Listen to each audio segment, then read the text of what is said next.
Saan ka nga ba madalas may kaagaw? Saan ka ba madalas nang aagaw? Sa mundong kailangan mong hawakan ng mabuti ang nasa iyong mga kamay dahil marami ang nakaabang para hablutin ito nang walang paalam. Sa mundong ginagalawan natin, hindi natin masasabi kung mapagkakatiwalaan natin ang mga nakapaligid sa akin. Hindi tayo pwedeng basta-basta na lamang pumikit dahil alam naming anumang oras ay may isang taong kayang umagaw.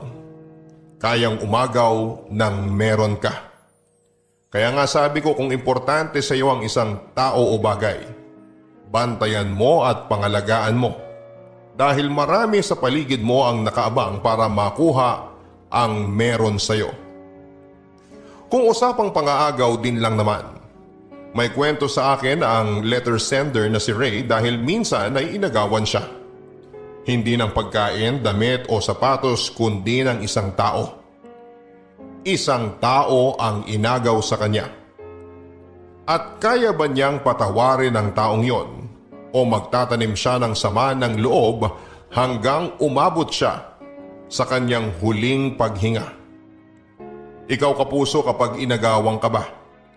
Kaya mo bang magpatawad at kalimutan na lang ang lahat?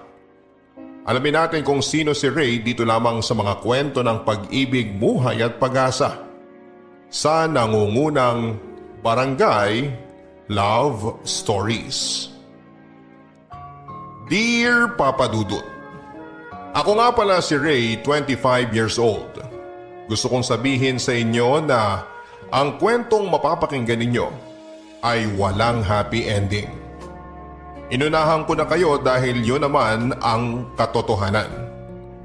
Sanay naman ako na hindi ako naging masaya.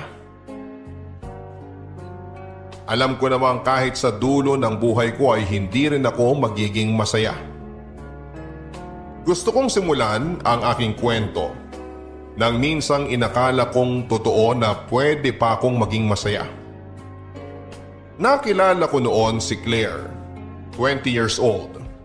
Sales lady ito ng perfume section sa isang mall.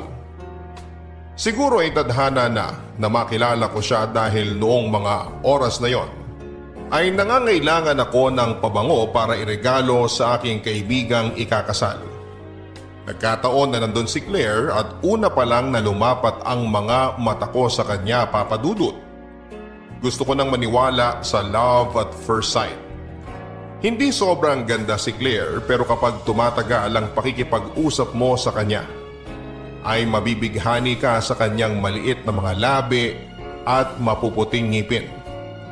Chinita rin ito at mataba ang mga pisngi kahit sabihin pang balingkinita ng kanyang katawan. Mas lalo akong nagkaroon ng interes sa kanya tuwing naririnig ko ang malamyos niyang tinig na para bang hinihele ka. Kaya nga napabili tuloy ako ng pabango sa kanya kahit na hindi ko naman sigurado kung magugustuhan yon ng kaibigan ko. At kahit alam kong meron pang mas okay na pabango kesa doon sa sinabi ni Claire na bilhin ko. Makalipas ang 3 araw ay bumalik akong muli para makita si Claire. Pinaghandaan ko na yon, Papa Dudut. Dahil nung una ay mukha akong gusgusing teenager noong makaharap ko siya. At alam kong hindi siya nagkaroon ng interes sa akin noon. Marahil dahil sa aking itsura. Kaya naman sa pangalawang pagkikita namin ay sinigurado kong suot ko na ang polong nagpapagwapo sa akin. At maong na nagpapakita ng magandang hubog ng aking mga hita at likurang bahagi. Nang makita ako nito ay natuwa akong naalala pa niya ako. Ibig sabihin lang noon ay nagkaroon din ito ng interes sa akin. 1 point na yon para sa akin.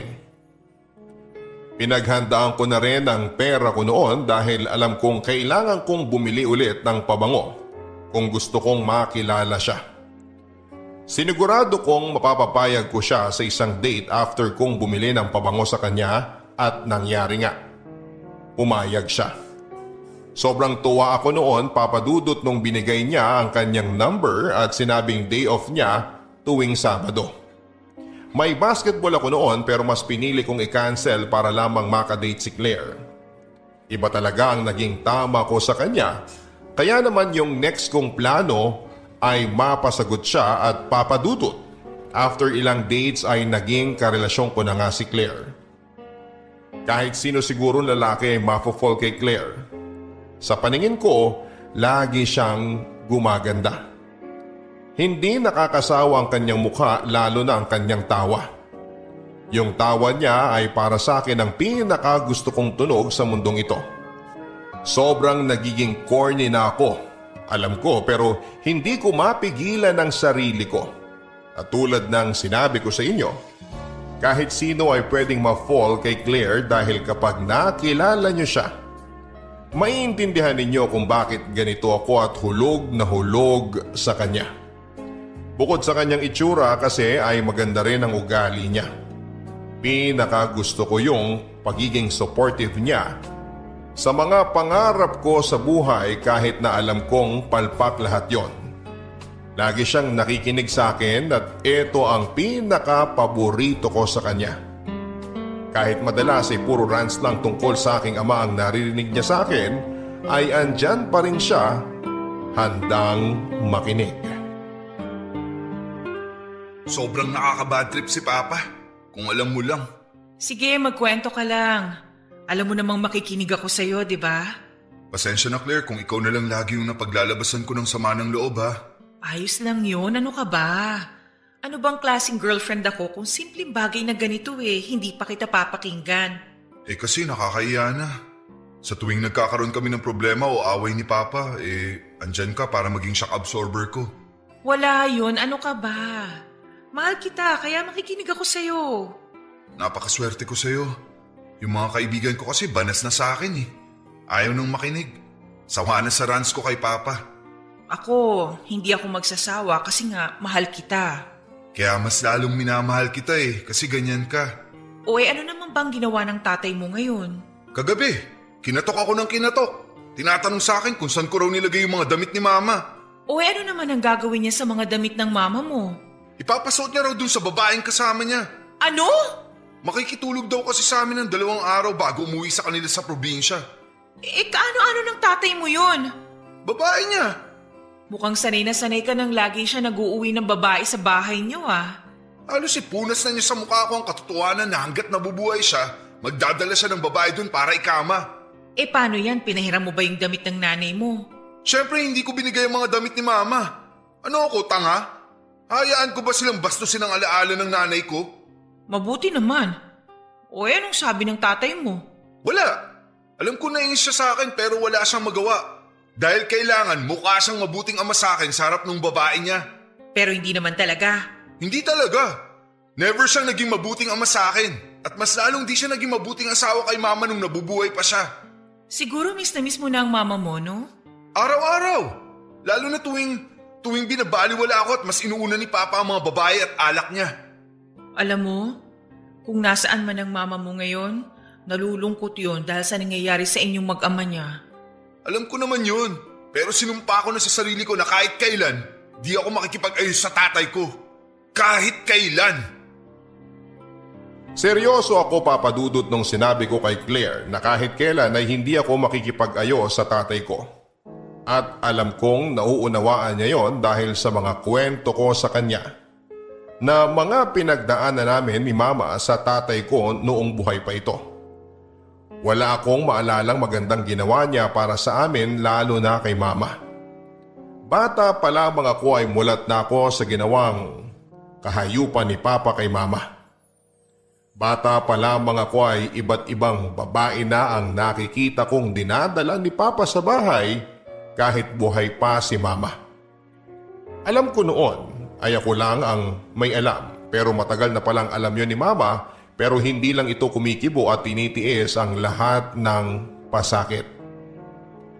Tuwing sasapit ang gabi, nararamdaman ko na lang ang paghiga at pagtabi ni Mama sa akin sa kwarto. Alam kong kapag gano'n na ang nangyayari ay may inuwi na namang babae si Papa at kailangan niya itong ikama. Awang-awa ako kay Mama lalo na kapag naririnig ko itong pahikbing umiiyak. Pilit man niyang itago sa akin ang iyak niya ay naririnig ko naman at nararamdaman ko yon. Lalo na kapag yumuyog-yog ang kanyang mga balikat. Nagpapanggap na lamang ako madalas na tulog para hindi ito mabahala sa akin.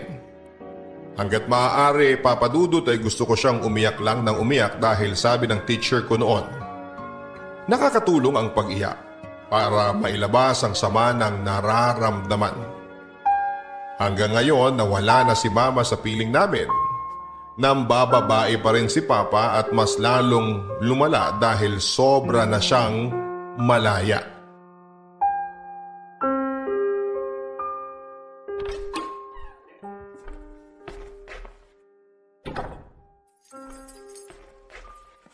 Oh, mabuti naman at dumating ka na. Ano na naman ba ang kailangan nyo, Pa? Kumain ka na ba? Huwag na kayong magpaligoy-ligoy dyan. Alam ko namang di ka talaga interesadong malaman kung may laman ng sikmura ako o wala. Kung ganun pala, edi buksan mo na ang kwarto mo. Ano na naman ang balak nyong gawin sa kwarto ko? May papatulugin kayong babae nyo? Di ba pwedeng sa kwarto nyo na lang? At hayaan nyong ako na lang po ang makinabang sa kwarto ko? Ano ba ang problema mo at ganyan mo ipagdamot ang kwarto mo sa akin, ha?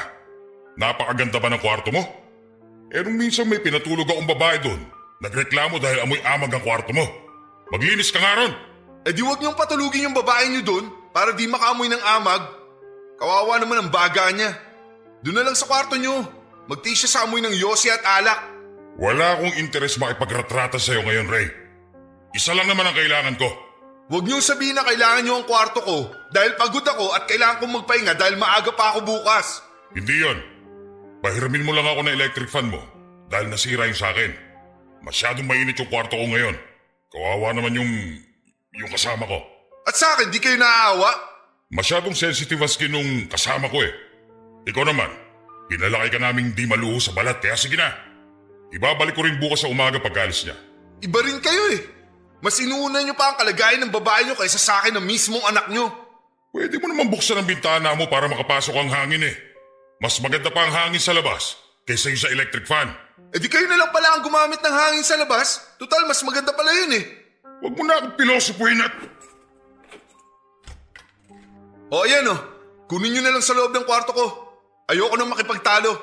Mabuti naman at kinontrol mo yung karamutan mo. Saan ka pupunta? Maghahanap ng matutulugan, yung may electric fan. Sa tuwing nagkakaroon kami ng pagtatalo ni Papa tungkol sa mga babae niya, ay hindi ko maiwasang balikan yung mga panahong nananahimik ako sa mga ginagawa niya kay Mama. Nagkaroon ng malubhang sakit si Mama at bilang na ang mga oras niya noon. Inaasahan kong ito ang magpapabago kay Papa. Kahit na hindi na sana siya matauhan at maisip na mali ang ginagawa niya sa amin ni Mama. Pero hindi. Tuloy-tuloy pa rin siya sa pambababae kahit alam niyang ganon ang kalagayan ni Mama. Magkasama na kami ni Mama sa kwarto at ako na mismo nag-aalaga sa kanya dahil hindi yon magawa ni Papa. Panay ang iyak ko noon at si Mama ang nagpapatahan sa akin. Ayaw niyang marinig na umiiyak ako at panay ang sabi nito na kapag nawala na siya, alagaan at bantayan ko raw ang aking ama. Bakit ko gagawin yon? Ni minsan ay hindi niya yung ginawa sa amin ni Mama. Hindi na lamang ako umiime kapag sinasabi yon ni Mama dahil ayokong pasamain ang kanyang loob na pwedeng maging dahilan para lumubha ang kanyang karamdaman. Panay ang dasal ko noon na sana ay magkaroon ng himala at muling sumigla si Mama. Ayokong kunin siya ng Diyos dahil hindi ko alam kung paano mabubuhay sa piling ng aking ama. Pero hindi ito dininig. Marahil Papa Dudut ay mas magiging mabuti ang buhay ni Mama sa langit kesa sa bahay namin at talo pa ang impyerno dahil sa mga ginagawa ni Papa. Namatay si Mama nang hindi man lang naranasan ng pagmamahal ni Papa. Dito ako sumumpa na kahit na anong mangyari ay hindi ko patatawarin si Papa. Dito rin ako sumumpa na gagawa ko ng paraan para gawing miserable din ang buhay niya tulad ng ginawa nito sa amin ni Mama. Isa sa mga dahilan kung bakit kami nagkakasundo ni Claire ay dahil pareho kaming galit sa aming mga tatay. Hindi rin kasundo ni Claire ang kanyang ama at magkasama rin sila sa isang bahay habang ang ina nito ay nasa probinsya at kasama ang dalawang kapatid ni Claire. Naiwan si Claire para samahan ng kanyang amang basagulero. Yun kasi ang bilin ng kanyang ina at bukod doon, ang tinitirhan nila ngayon ay malapit sa kanyang trabaho. Kaya naman hindi niya maiwasan ang kanyang ama dahil doon. Tinitiis na lamang nito ang sitwasyon nila at hanggat maaari ay umiiwas na lamang sa away. Umuuwi ito madalas kapag alam niyang lango at tulog na dahil sa alak ang kanyang ama. Kaya nga alam kong gusto lang nitong magpalipas ng oras kapag kasama ako para pag-uwi nito. Matutulog na lamang siya at hindi na poproblemahin pa ang kanyang ama. Minsan nga papadudot, noong nagkasagutan sila ng kanyang ama, ay nakiusap si Claire sa akin na sa akin muna siya tumira kahit ilang araw lang. Kailangan niya lang daw ng matutuluyan. Ayoko sana noon papadudot at gusto kong mag-hotel na lamang kaming dalawa pero naisip kong wala rin akong sapat na pera dahil maliit lang ang kinikita ko sa aking trabaho. Ayokong sa bahay siya pumunta dahil ayokong mapakilala siya sa aking ama. Hanggat maaari papadudot ay gusto kong ilayo ang mga nagiging espesyal na tao sa buhay ko sa aking ama. Hindi deserve ng tatay ko na ipakilala ko sa kanya ang mga taong nagbibigay sa akin ng saya. Pero wala na kasi akong magagawa noon lalo na noong nakita kong tuloy-tuloy ang pag-iyak ni Claire. Pumayag ako at inuwi siya sa bahay. Tinaon kong wala si Papa pero nagkamali ako. Pagkarating namin ni Claire sa bahay ay andon si Papa at nasa sala. Nagbabasa ng dyaryo habang umiinom ng beer. Nakakapanibago at wala siyang kasamang babae at isang beer lang ang tinutungga nito.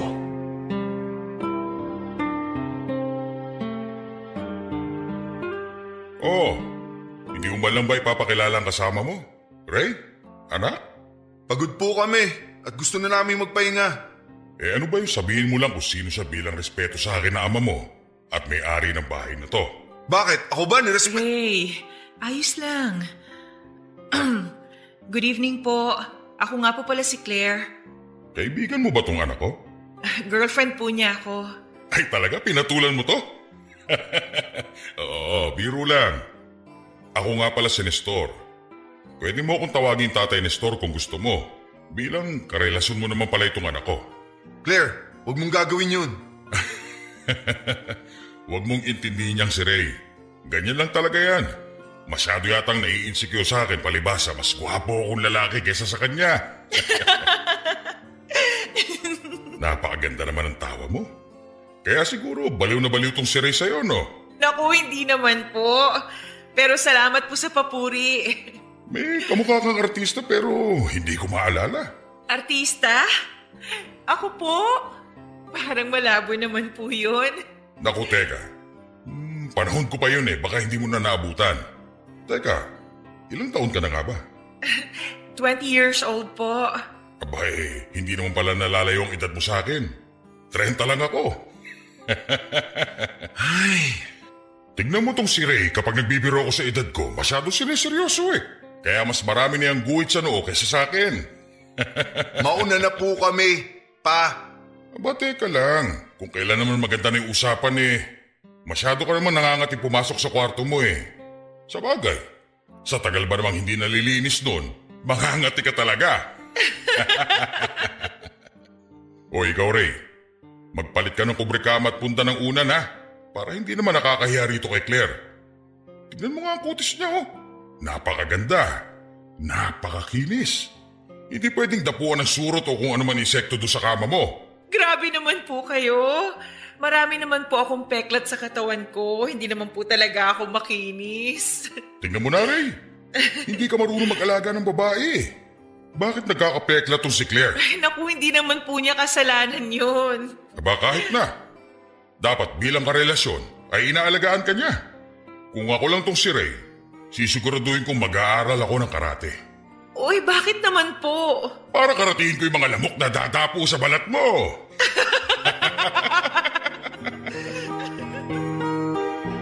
Banas na banas ako noon habang pinakikinggan ng palitan ng usapan ni na Claire at Papa.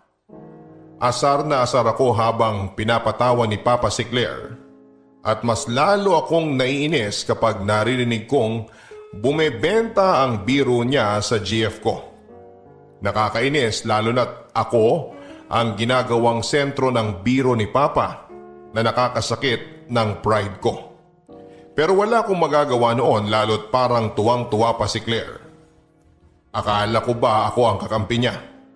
Bakit parang bumaliktad? Bakit parang mas giliw na ito sa tatay ko kaysa sa akin na mismong karelasyon niya? Asa na yung sinasabi niyang galit din siya sa tatay ko dahil galit ako dito? Parang hindi ko naman yon nakita sa kanya noong nagkaharap silang dalawa. At mas lalong hindi ko yon nakita noong mga sumunod na araw habang nakatira sa amin si Claire. Ang usapan namin ni Claire noon, Papa Dudut, ay mananatili lamang ito sa bahay ng 1 linggo. Babalik din siya sa kanila after niyang magpalamig sa naging away nila ng kanyang ama. Lumipas na ang 2 linggo pero andun pa rin siya. Sa totoo lang ay wala namang problema sa akin kung doon siya tumuloy. Gusto ko nga yon dahil gusto ko na sa bawat pagtulog at pagising ko ay siya ang nakikita ko. Pero sa tuwing andun siya, naiinis ako dahil mas marami pa itong oras na nakakausap ang tatay ko kesa sa akin. Tulad na lamang noong nakaraang pagka-uwi ko ay nakita kong sabay na silang kumakain ng tatay ko. May dala pa akong pagkain galing sa fast food na pagsasaluhan sana naming dalawa sa kwarto pero itong si Papa nagpakitang gilas. Naglutong bigla at tinawag si Claire para kumain. Kararating lang daw noon ni Claire at mas nauna ito ng 30 minutes sa akin dahil nga na traffic ako. At syempre naghintay sa order kong pagkain namin. Pero ano ang nadatnan ko? Magkasama silang kumakain at nagtatawanan pa. Ipinakita kong masama ang loob ko kay Claire. Hindi ko ito inimik at kumain ako mag-isa sa kwarto. Napansin naman niya yon at agad siyang nagsorry sa akin. Nahiya lang daw siyang tumanggi sa tatay ko nang alokin siya ng niluto nito kaya pumayag na siya. Sumagot ako at sinabing kahit ako naman ay hindi ko naranasang ipagluto ng tatay ko.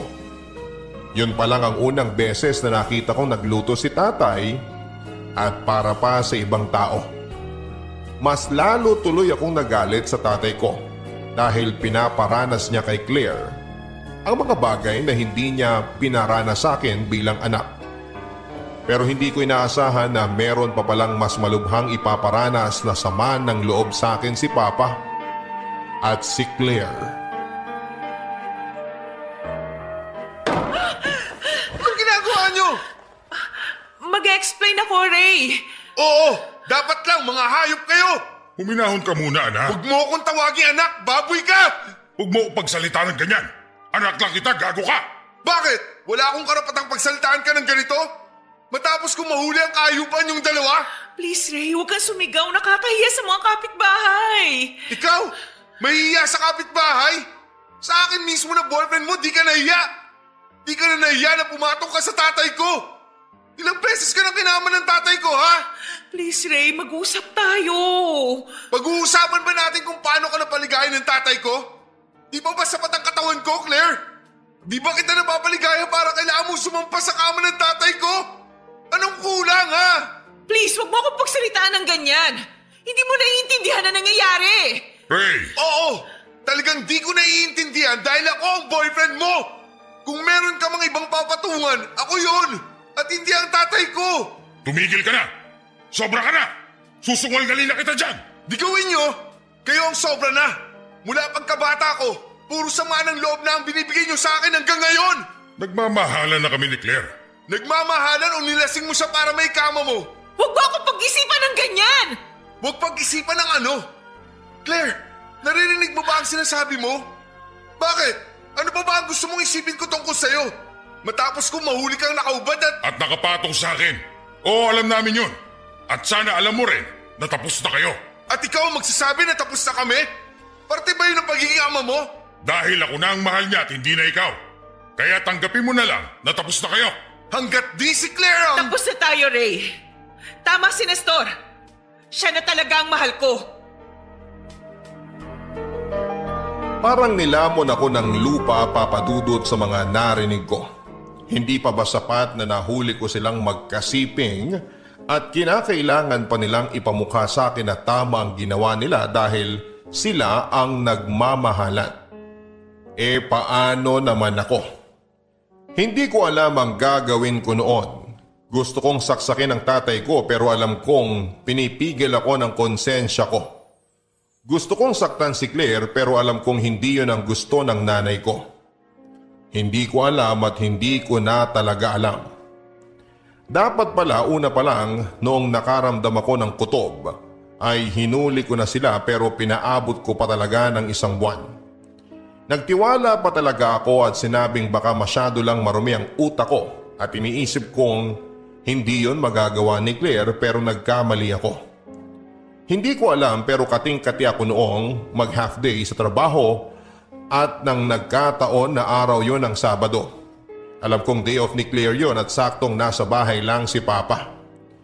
Palihim akong umuwi noon at doon ay nakita ko ang hubot-hubad nilang mga katawan at narinig ko ang sabay nilang halinghing na mas lalong dumagdag sa paninikip ng aking dibdib. Niloko nila akong pareho at ang masakit ay tatay ko pa ang nagtapos ng relasyon namin ni Claire. Na dapat ako ang gumagawa dahil ako ang niloko. Sobrang sama ng loob ko noon at hindi ko alam ang gagawin. Buong araw akong nasa labas dahil ayokong umuwi ng bahay. Ayokong makita sila. Hindi ko alam kung paano sila haharapin. Naaalala ko natulog ako sa bus terminal noon at hinintay na sumikat ang araw bago umuwi. Nadatnang ko sila sa bahay at hinihintay ako. Kinausap ako ni Claire at sinabing seryoso na raw ito sa desisyon na hiwalayan ako. Mahal na raw niya ang tatay ko. Hindi ako umiimik noon at tumango na lamang. Tapos na kami ng babaeng inakala kong magbibigay sa akin ng totoong saya. Paano na ako? Paano na ulit ako? Ginawa kong miserable ang buhay ko, Papa Dudut, dahil sa mga nangyari. Gabi-gabi akong lasing at madalas ay hindi na ako nakakapasok sa trabaho. Kaya naman tinanggal ako at wala na akong pakialam. Ganito ang naging epekto ng ginawa kong pagmamahal at pagtitiwala sa maling tao. Sobrang sakit ng ginawa nila. Sa tatay ko pa talaga napiling pumatol ni Claire at bakit sa kanya pa. Alam niya kung ano ang problema ko sa ama ko pero bakit pinatulan pa niya? Bakit inibig pa niya? Mas lalong hindi nakatulong sa pinagdadaanan ko ang pagtira ni Claire sa bahay. Nakita ko na lang sila ni Papa na magkasamang pinapasok ang mga gamit ni Claire sa bahay. Nahihiya silang pareho na nahuli ko ang kasinungalingan nila ng ganong paraan. Hindi rin nila alam ang sasabihin sa akin. Ang kakapal ng mga mukha nila.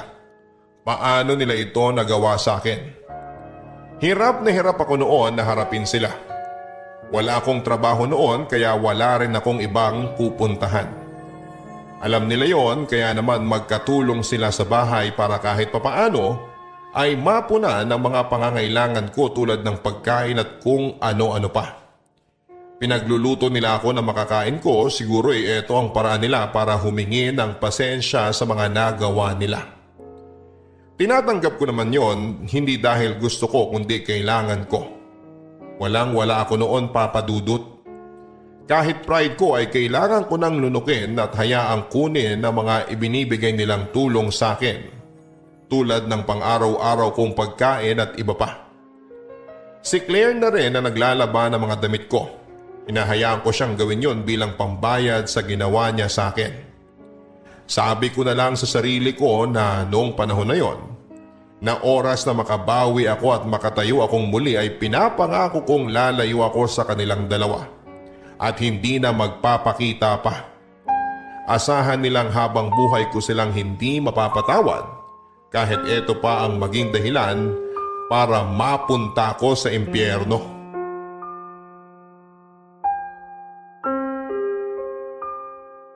Ray, pwede ba tayong mag-usap? Hindi. Ray naman, please. Ano ba ang kailangan mo, Claire? Papasakitan mo na naman ba ako? Hindi. Wala ka bang ibang mapagkwentuhan kung gaano ka napapaligaya ng tatay ko? Please naman, hayaan mo muna akong... O baka naman may iba ka pang lalaki bukod sa tatay ko. Wala akong panahon sa mga panlalait mo. Gusto ko lang naman maintindihan mo na tapos na tayo. Claire, alam ko na yan. Alam na alam. Di mo na kailangang ulitin pa. Di ako tanga. Ang ibig ko lang sabihin, dahil tapos na tayo, baka naman pwedeng magkapatawaran na tayong dalawa. Seryoso ka ba dyan sa sinasabi mo? Sa tingin mo, ganun kadali yun? Alam kong hindi madali, pero kailangan nating gawin dahil nasa isang bahay na lang tayo. Huwag kang mag-alala. Kapag nakabangon ako sa ginawa nyo, aalis din ako rito. Di mo na kailangan ipilit yung pagpapatawad na yan dahil di ko yan ibibigay sa'yo. Kung hindi mo man maibigay ngayon, pero sana balang araw, oo. Maghihintay ako at gagawin ko ang lahat para mapatawad mo ko. Gusto ko na balang araw maintindihan mo ko. Hindi kita mapapatawad.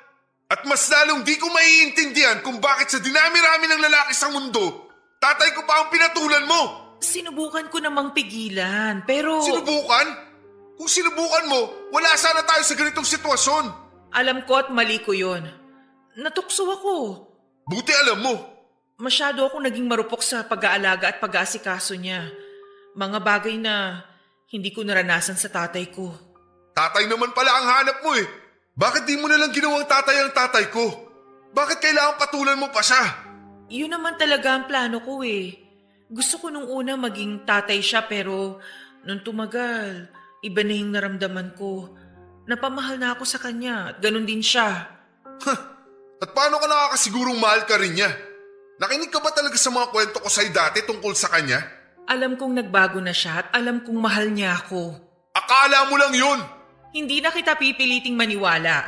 Ikaw na rin ang kusang makakaalam nun dahil nasa iisang bahay kayo ng tatay mo. Nasa iisang bahay na tayo kaya kahit ayaw mo, kailangan mo akong pakisamahan at tanggapin ang sitwasyon nating tatlo. Kailangan kong tanggapin ang sitwasyon naming tatlo. Kailangang pilitin nila ako para gawin yon. Sino sila? Bakit hindi nila maintindihan na kaya ako ganito ay dahil sa ginawa nila at wala silang karapatang bigyan ako ng deadline kung kailan ako dapat makapag-move on na? Sinaktan nila ako. Ano ba ang inaasahan nilang reaksyon ko? Pero Papa Dudut, naisip ko na bakit nga ba hindi ko ibigay sa kanila ang gusto nila? Bakit ba hindi ko ipakita sa kanila na ayos na ako at ipamukha sa kanila na hindi sila ang magiging dahilan para masira ako? Ayokong ipakita sa kanila na talunan ako sa sitwasyon naming tatlo. Hindi pwedeng habang masaya sila ay miserable ako. Hindi ko ibibigay sa kanila ang satisfaction na makita nila akong pasira ang buhay habang sila ay nagsisimulang bumuo ng buhay nilang magkasama at masaya. Kaya naman naisip ko ang isang plano. Pinaramdam ko sa kanilang dalawa na ayos na ako. Kahit alam kong hindi sila parehong kumbinsido dahil madalas pa rin matatala sa mga salitang ginagamit ko sa kanila sa tuwing magkakasalo kaming kumakain. Hindi lang sila lumalaban pa at hinahayaan akong magsalita. Nasa huli ay pagsisisihan ko dahil ang plano ko ay ipakita sa kanila o magpanggap sa harapan nila na ayos na ako para lang isalba ang natitira kong pride. Gabi-gabi akong nag-uuwi ng babae doon. Ginagawa ko ang hilig na ginagawa ni Papa noong bata pa ako at noong hindi pa sila ni Claire. Ipinapakita at tinataong kung andun silang pareho kapag nag-uuwi ako ng babae. Kung paano ako harapin ni Papa noong nagdadala siya ng babae noon, ganon din ang ginagawa ko sa kanya. Ihiram ako ng electric fan, damit ni Claire para sa babaeng patutulugin ko doon. Makikipagpalit ako ng kwarto at kung ano-ano pa. Hindi sila lumalabang pareho. Alam kong nagpapasensya lang sila at alam nilang ginagawa ko lang yon para pasakitan sila, lalo na si Claire. Isa sa mga dahilan ko kung bakit ako nag-uuwi ng babae doon ay dahil gusto kong makitang magselo si Claire. Sa ganoong paraan ay baka mabawi ko siya. Iniisip ko pa rin kasi na nagkamali lang siya sa tatay ko at ako pa rin ang mahal niya. Pero hindi yon nangyari. Kahit na ilang babae pa ang naiuwi ko, wala na talagang pakialam si Claire sa akin. Wala na. Araw-araw miserable pa rin ang buhay ko at araw-araw mas lalo itong nasisira sa tuwing nakikita ko ang pagmamahalan ni na Claire at Papa. Sa unang beses sa buhay ko ay hindi ko nakitang nag-uwi pa ng ibang babae si Papa. At sa unang beses sa buhay ko ay nakita kong nagmahal na ito. Mahal niya si Claire, ramdam ko.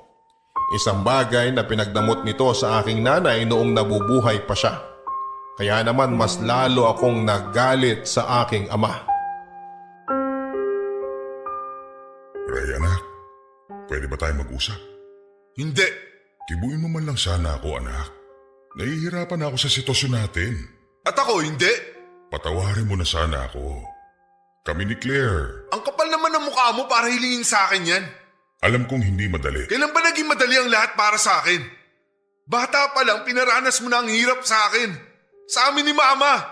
Tapos ngayon gumawa ka ulit ng bago magpapahirap sa akin?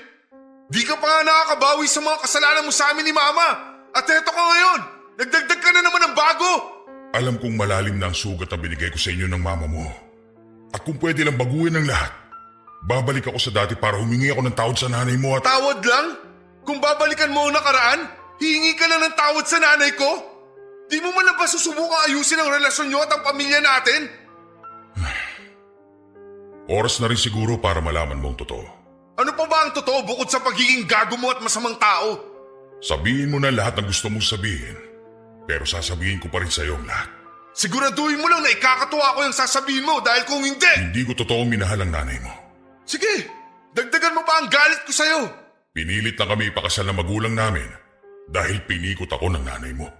Di ako naniniwala sa'yo. Walang ganyang sinabi sa akin si Mama. Dahil ayaw niyo masira ang tingin mo sa kanya at naiintindihan ko yun. Sa tingin mo, bakit siya magtitiis sa piling ko kung alam niyang wala man lang siya naging kasalanan? Kung makapagsalita ka, kala mo napakalinis mo ah. Alam kong may mga nagawa kong pagkakamali. Marami-rami yun. Pero sana maintindihan mo ako. Pinikot ako ng nanay mo. Minobya ako noon na mahal ko. Sinira kami ng nanay mo.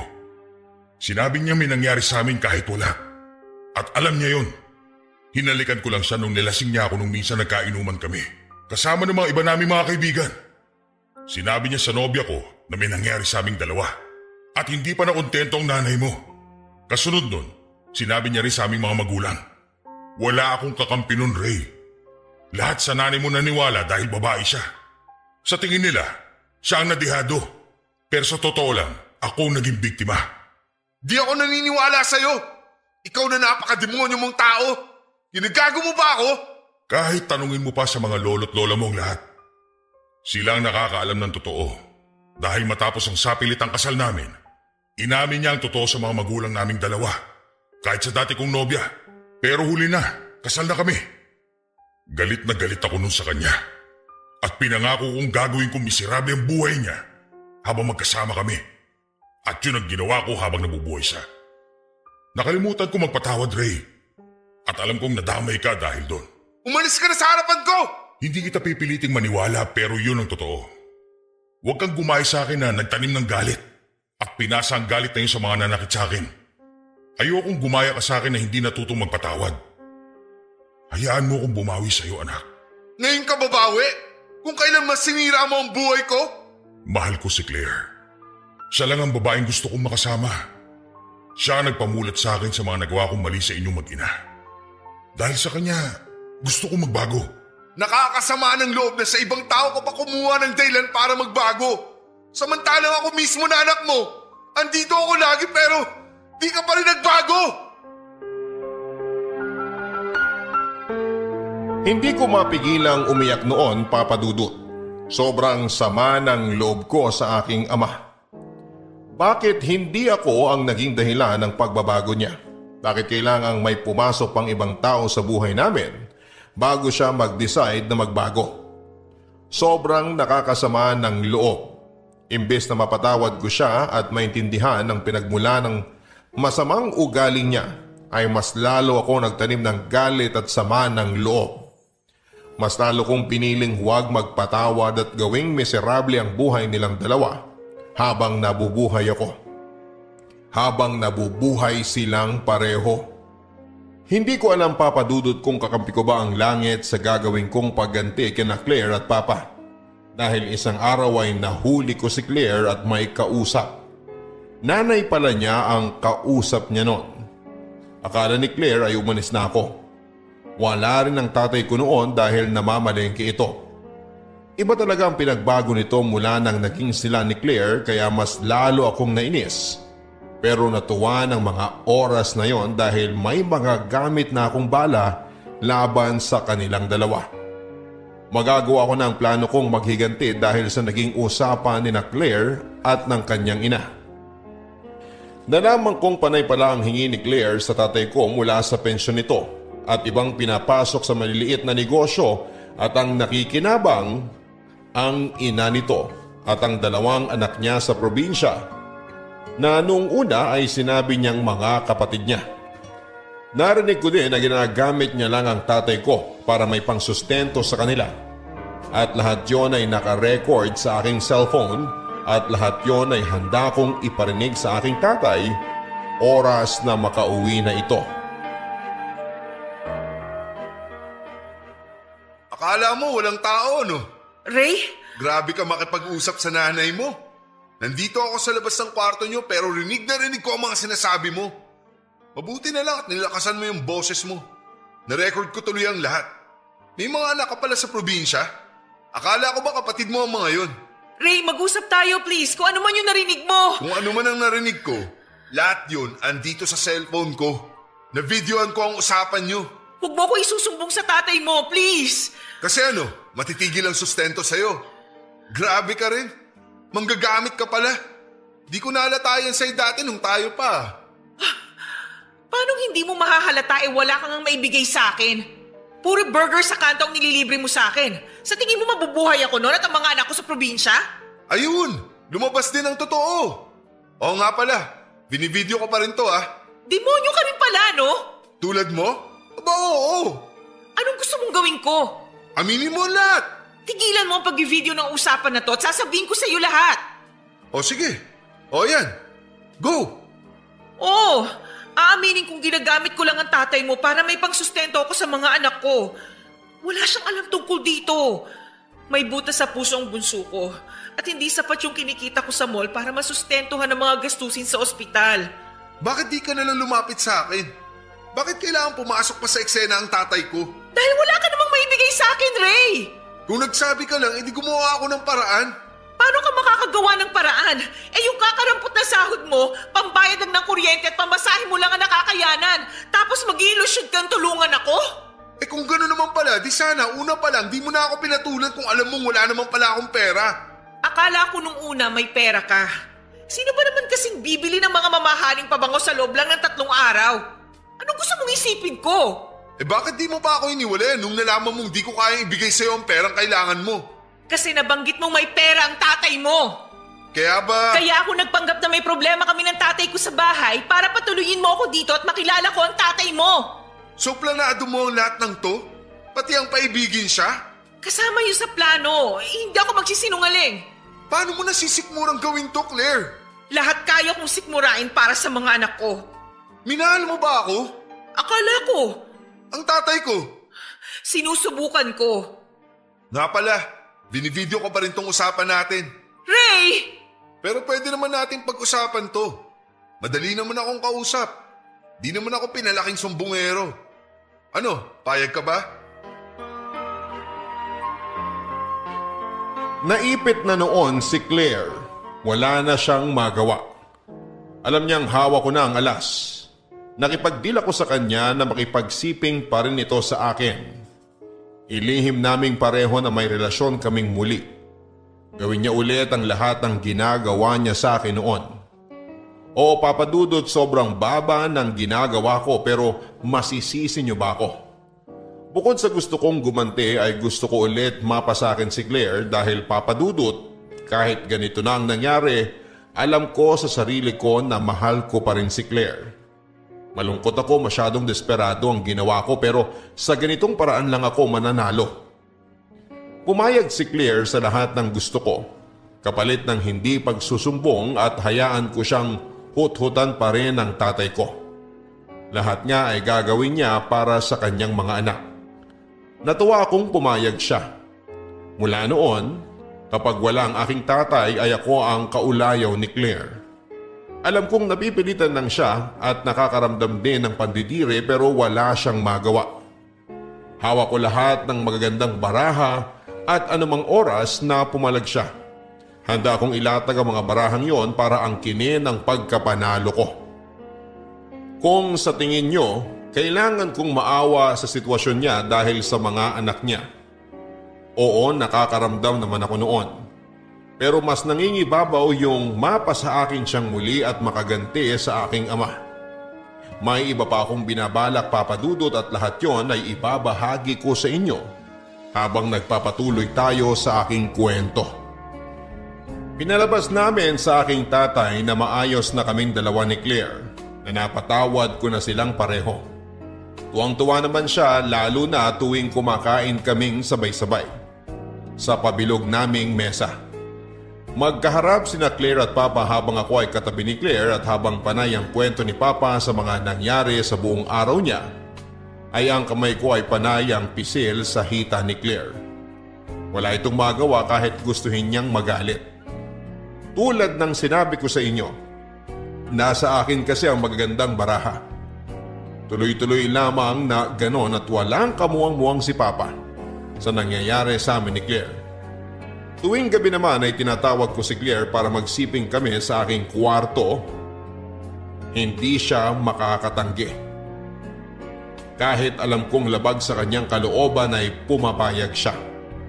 Natutuwa akong nakikita siyang nahihirapan sa kanyang sitwasyon.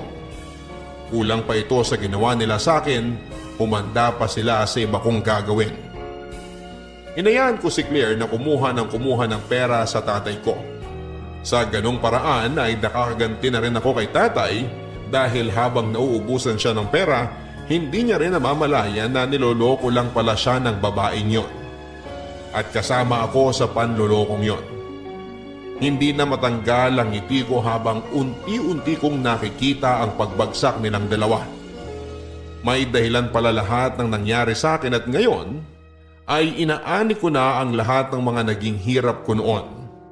At kung hirap lang din ang pag-uusapan, si Claire ay mukhang susuko na sa hirap. Isang araw ay kinausap ako nito. Hindi na raw niya kaya, Papa Dudut, ang ginagawa namin. Gusto na niyang itigil na namin ang ginagawa namin dahil hindi na umano tama. Natawa na lamang ako. Siya pa talagang nakaisip na hindi tama ang nangyayari. Anong akala niya sa ginagawa niyang panghuhut-hut sa aking ama? Gawaing pangsanto? Nakakatawa talaga siya. Nakikiusap siya na magkapatawaran na kami at tumigil na raw ako sa pagganti dahil hindi na niya maibabalik ang dati. Na kahit ituloy ko ang pamimilit sa kanya na makipagsiping sa akin ay hindi nito mababago ang katotohanan na hindi niya ako minahal at hindi niya ako kayang mahalin. At dahil doon ay mas lalo akong nag-init at nagalit. Nasaling ang pride ko, Papa Dudut, pero hindi ko yon pinakita sa kanya. Ayokong magmukhang talunan kaya naman ngumiti lamang ako. Hindi niya inaasahan ng ngiting yon kaya naman muli itong nagsalita at nakiusap na hayaan na lang siyang subukang mahalin ng tatay ko. Nangako siya sa akin na oras na gumaling lang ang anak niya ay titigilan na niya ang kahihingi ng pera sa tatay ko at aayusin na niya ang relasyon nilang dalawa. Maawa raw ako sa anak niya. Natawa akong muli. Talaga bang mabuti siyang ina? Talagang ginagamit pa niya ang anak niya sa sitwasyon na siya naman ay may gusto. Pumayag akong itigil na namin ang ginagawa naming dalawa. Natuwa siya at hindi niya alam na may iba pala akong plano.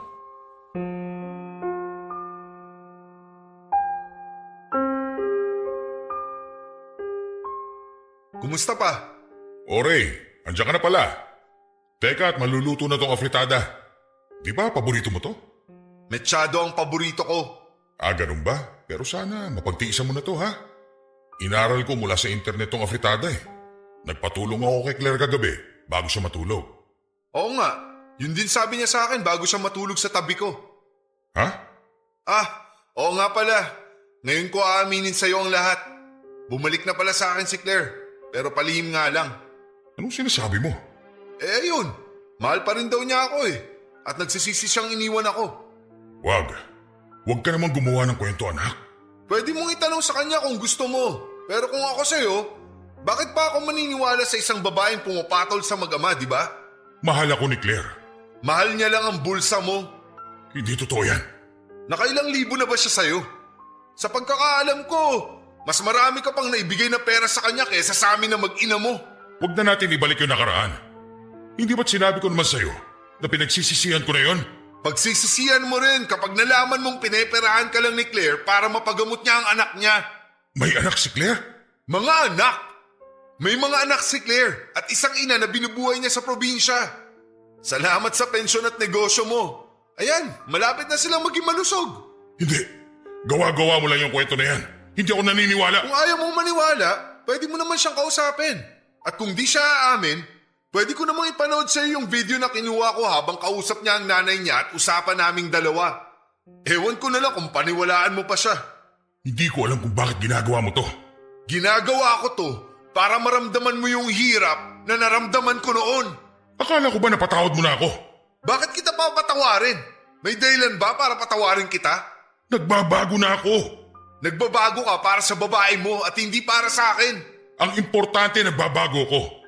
Sinusubukan kong ayusin ang mga pagkakamali ko. Huli na! Mali ang paraan at dahilan mo para ayusin ang mga pagkakamali mo. Sana ako yung nakita mong dahilan para magbago pero hindi! Yung babaeng yun pa ang napili mo! Mahal ko si Claire. Nestor. Ayun! Nandito na rin naman pala siya eh oh. Di siya na lang magsabi sa'yo ng lahat-lahat. Nakakapagod magsalita eh. Pwede bang ikaw na, Claire? Ray, anong sinabi mo kay Nestor? Lahat-lahat. May dadagdag ka pa ba? Nestor, makinig ka. Totoo ba lahat ng sinabi sa akin ni Ray? Na may mga anak ka at ginagamit mo lang ako para buhayin sila? Hindi mo ba ako mahal, Claire? Isang tango ang nakita kong ginawang pag-amin ni Claire. Sapat na yon para mapangiti ako. Habang nagsisigawan silang pareho ay pumasok na ako sa aking kwarto para kunin na ang mga hinanda kong damit. Aalis na ako. Pinaghandaan ko talaga ang araw na yon. Oras na malaman ng aking tatay ang lahat ay aalis na ako. Hanggang sa paglabas ng bahay ay naririnig ko silang nagtatalo. Galit na galit ang tatay ko at sa tingin ko ay narinig ko pang sinampal niya si Claire na mas lalong nagpasaya sa akin. Hindi na ako nagpaalam pa sa kanila. Wala akong balak na gawin yon. Tapos na ang misyon ko. Ang gawing miserable ang buhay nilang pareho. Sa ngayon ay nasa malayo na ako at pinili ko ring wag nang makipagbalita pa sa kanila. At tuluyan ng kalimutan na maging parte ng buhay ko ang dalawang yon. Hindi pa rin ako buo at alam kong matatagalan bago mawala ang galit sa puso ko. Hindi ko pa rin sila napapatawad na dalawa. At itutuloy ko ang pangako kong wag yon ibigay sa kanila. Dahil sa kanila ay nasira ang buhay ko at dahil sa kanila, nakagawa tuloy ako ng hindi maganda.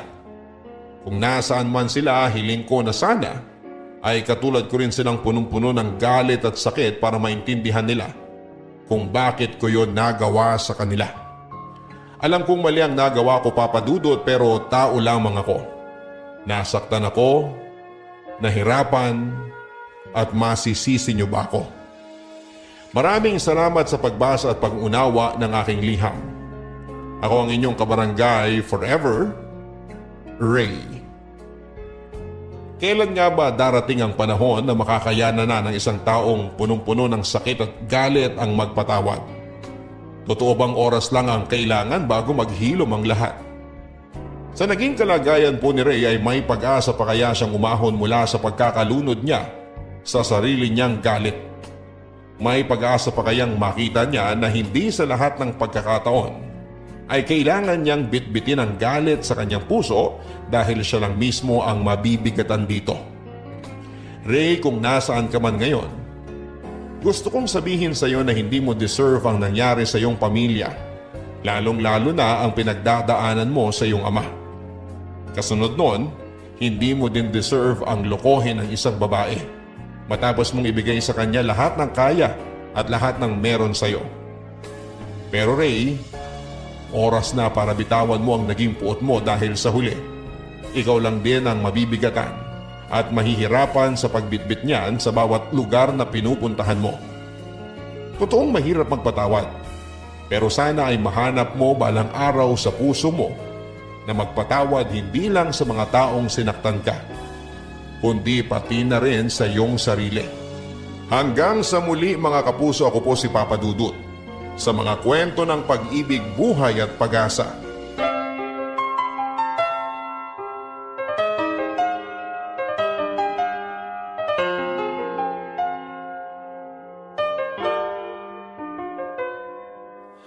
Ang buhay ay mahiwaga,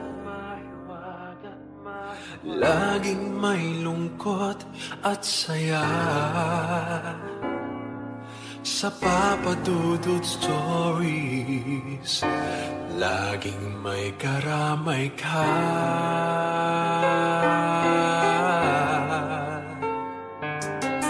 Mga problemang kaibigan,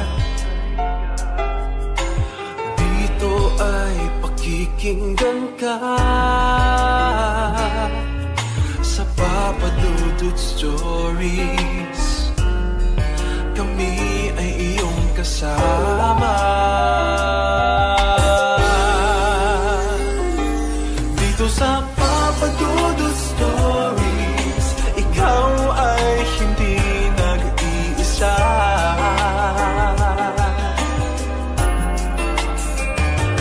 Dito sa Papa Dudut Stories, may nagmamahal sa'yo. Papa Dudut Stories, Papa Dudut Stories,